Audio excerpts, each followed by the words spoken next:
اعوذ باللہ من الشیطان الرجیم بسم اللہ الرحمن الرحیم السلام علیکم ورحمۃ اللہ وبرکاتہ۔ دکھ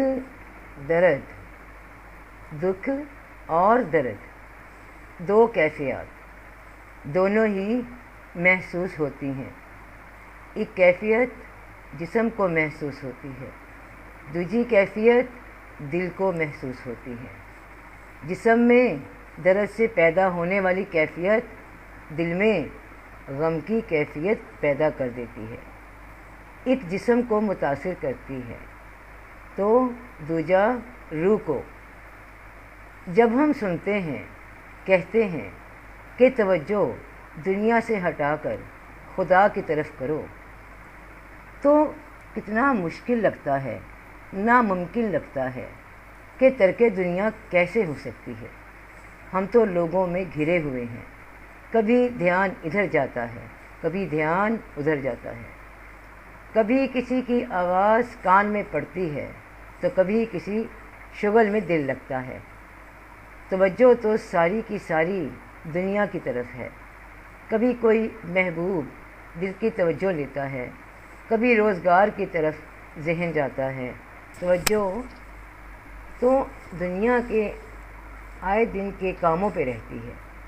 تو اب اس ماحول میں، اس ہری بھری دنیا، اس رنگین دنیا کے حالات میں یہ توجہ اللہ کی طرف کیسے ہو سکتی ہے؟ تو رب پاک نے یہاں بھی ہر کام کی طرح، ہر نعمت کی طرح، ہر فضل کی طرح اپنے بندے کی مدد فرمائی، اس کی اپنی ہی ذات سے اس کو دکھ دے کر، درد دے کر۔ بہت بڑا احسان ہے اللہ پاک کا یہ اپنے بندے پر، یہ دکھ، یہ درد۔ جس انسان پہ رب کو جتنا پیار ہے اتنا ہی وہ مصیبت میں مبتلا ہے۔ یہ درد کی کیفیت کیا ہوتی ہے؟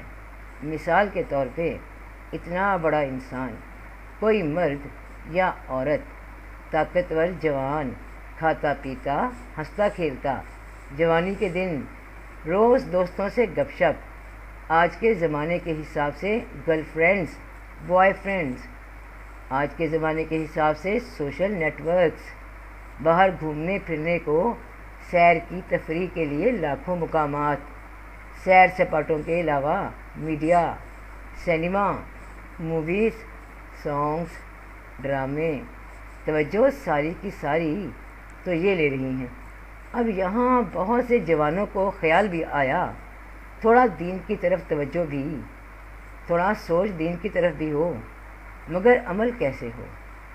سنتی ہوں کہ اپنی پہچان کر لی تو رب کو پہچانوں گی۔ پہچان کے لیے وقت دینا پڑے گا ذات کو، اپنی عبادت کرنی پڑے گی، نماز پڑھنا ہوگی۔ ٹائم کیسے نکالوں؟ اور اب کچھ ٹائم نکال بھی لیا، شوق جو پیدا ہوا تو ٹائم نکالا کہ چلو مراقبہ بھی کرتے ہیں۔ آخر یہ صوفی لوگ میڈیٹیشن کرتے ہیں، کوئی ایک مراقبہ اللہ کے اسم کا کرتی ہوں۔ بیٹھ گئے چونکڑی مار کے، آنکھوں کو بند کیا، ذکر شروع کیا۔ سب سے پہلے تو سوچنے پکڑ لیا، کبھی کوئی بات مائنڈ میں آ رہی، کبھی کوئی بات مائنڈ میں آ رہی۔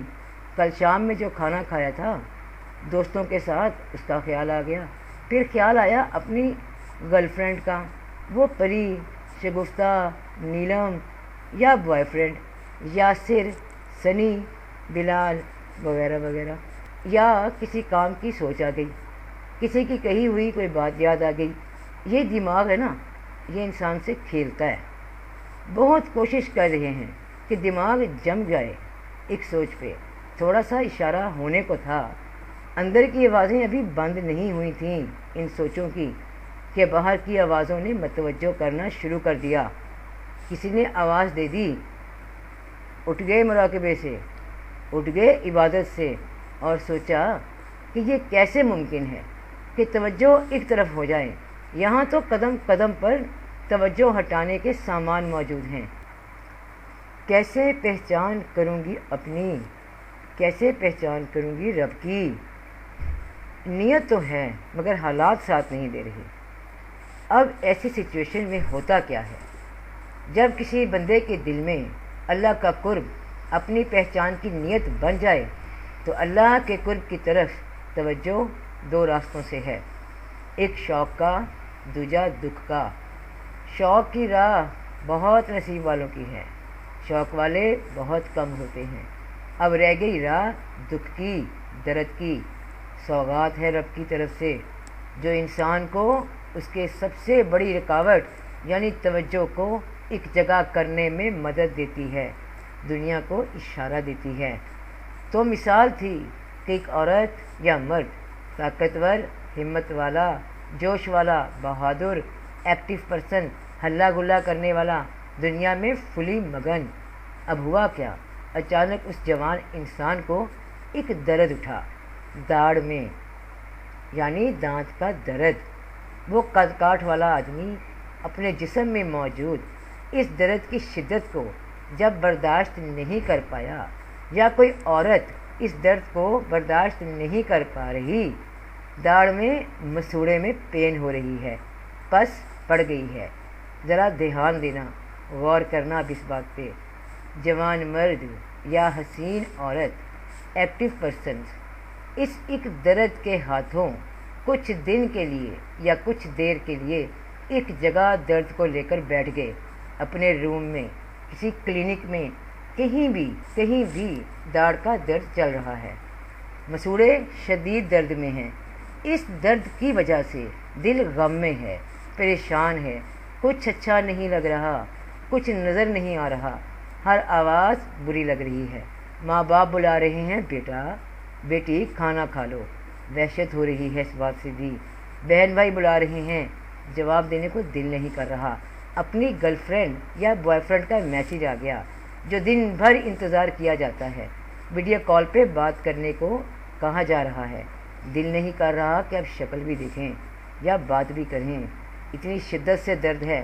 توجہ ساری کی ساری اپنے جسم پہ ہے، اور جسم کے بھی ایک حصے پہ، ایک دانت پہ، ایک داڑھ پہ، اور دنیا کے سارے نظارے آنکھوں کے آگے ہوتے ہوئے بھی نظر نہیں آ رہے، کوئی آواز کان میں نہیں پڑ رہی، کوئی عزیز دوست آ گیا، چلو یار باہر چلتے ہیں گھومنے پھرنے، اور جواب ہے نو، کچھ اچھا نہیں لگ رہا۔ تو وہ پاپا کی پری حسین یا کوئی نوجوان امی کا لاڈلا ساری دنیا سے کٹ آف، اور توجہ خود بخود اپنی ذات پہ آ گئی، محض ایک درد کی بدولت۔ داڑھ کا درد ہوا یا سمپل پیٹ کے مروڑ، ڈائریا، بڑے بڑے مردوں کو، بڑے بڑے پہلوانوں کو اپنی ڈال دیتے ہیں۔ باہر دنیا وہی ہے جو کل تھی، مگر آج دنیا اندر ہے، اس مقام پہ جہاں درد ہے، جس کی وجہ سے غم ہے، سب بھول گیا۔ اب یاد کون ہے؟ یا اللہ اس درد کو ہٹا دے، یا اللہ رحم کر، یا اللہ رحم، اف درد ہے، بس ورد ہو رہا ہے ایک اللہ کا اور دوجا اپنی ذات میں موجود درد کا۔ یہ ہے توجہ، وہ توجہ جو اللہ کے قرب میں چاہیے، جو مراقبے میں چاہیے۔ ایک طرف دھیان لگ گیا، اب اس میں ہیلپ ہوئی رب پاک کی طرف سے۔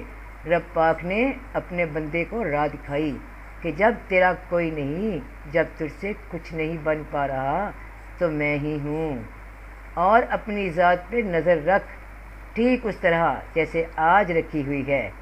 آج کوئی باہر کا نظارہ تجھے بہلا نہیں سکتا، آج تیرے یار دوست تیرے کسی کام کے نہیں، آج کوئی حسینہ یا کوئی جوان تجھے نہیں چھٹکارا دے سکتا اس درد سے، کیونکہ تیری توجہ آج اپنی ذات پہ ہے، چاہے حادثاتی طور پہ ہوئی مگر یہ اشارہ ہوئی۔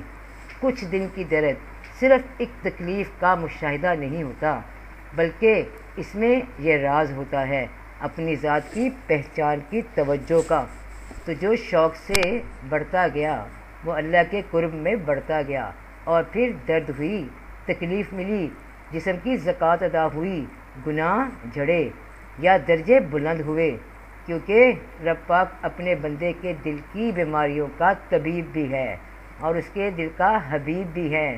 نیک انسان کو پہنچی تکلیف اس کے درجے بلند کر دیتی ہے اور گناہگار کو پہنچی تکلیف اس کے گناہ کم کر دیتی ہے۔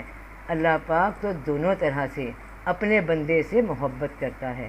جب انسان کو تکلیف پہنچتی ہے، چاہے وہ جسمانی ہو یا دل کی، تو اس بندے کی نگاہ اپنی تکلیف پہ اور رب کی نگاہ اس بندے پہ ہوتی ہے۔ دونوں نگاہیں ایک دھار پہ ہوتی ہیں، کوئی آس پاس نہیں، کوئی اپنا پرایا نہیں۔ انسان خود میں ڈوبا تو رب اس میں ڈوبا۔ یہ درد، یہ تکلیفیں، یہ سوغات ہیں، انعام ہیں۔ ان میں دھکیلے جانے والا انسان یا شہید ہے یا غازی، اس کا درجہ یا شہید ہے یا غازی۔ اور جو ان سے بھاگتا ہے، تکلیف سے ڈرتا ہے، موت سے ڈرتا ہے، وہ دنیا دار ہے، جن کے لیے رب پاک فرماتے ہیں کہ اے نبی صلی اللہ علیہ وآلہ وسلم، ان کو چھوڑ دیجئے، یہ دنیا میں 4 دن کے لیے ہیں، کیونکہ ان کے لیے آگے کچھ نہیں۔ جو آسائشیں ہیں، جو بھی ان کے لیے تھا وہ یہی دنیا میں تھا، جس کی اوقات رب کے سامنے ایک مکھی کے پر کے برابر نہیں۔ اے نبی صلی اللہ علیہ وآلہ وسلم، کافروں کا یوں نہلے گہلے شہروں میں گھومنا کہیں آپ کو دھوکے میں مبتلا نہ کر دے کہ یہ لوگ نہ جانے اللہ کی رحمت کے کتنے قریب ہیں، ان کے پاس سب کچھ ہے، انہیں کوئی تکلیف نہیں ہوتی، مال ہے، پیسہ ہے، صحت ہے، عیاشی ہے، کتنے قریب ہو سکتے ہیں۔ تو یہ خیال آپ کو دھوکے میں مبتلا نہ کر دے بہن بھائیوں۔ تو بہن بھائیوں، یہ دکھ درد تکلیفیں چاہے جسمانی ہیں، چاہے دل کی ہیں، دل کے ٹوٹنے کے غم ہیں، مگر یہ تمہاری روح کے لیے، پہچان کے لیے سوغات ہیں۔ ان سوغات کو سوغات ہی سمجھنا، ریوارڈ ہی سمجھنا، انعام ہی سمجھنا۔ بہن بھائیوں، عذاب مت سمجھنا، ان کو عذاب مت سمجھنا۔ جب ایسی سچویشن میں اللہ پاک کو یاد کیا جاتا ہے تو توجہ ساری کی ساری رب کی طرف ہوتی ہے، بنا مجاہدے، بنا ریاضت۔ یہ رب کی دین ہے، راہ حق کے مسافروں، یہ رب کی دین ہے۔ جو انسان دکھ میں رہتا ہے وہ اپنی ذات میں رہتا ہے۔ تو سب دا بھلا، سب دی خیر، فی امان اللہ۔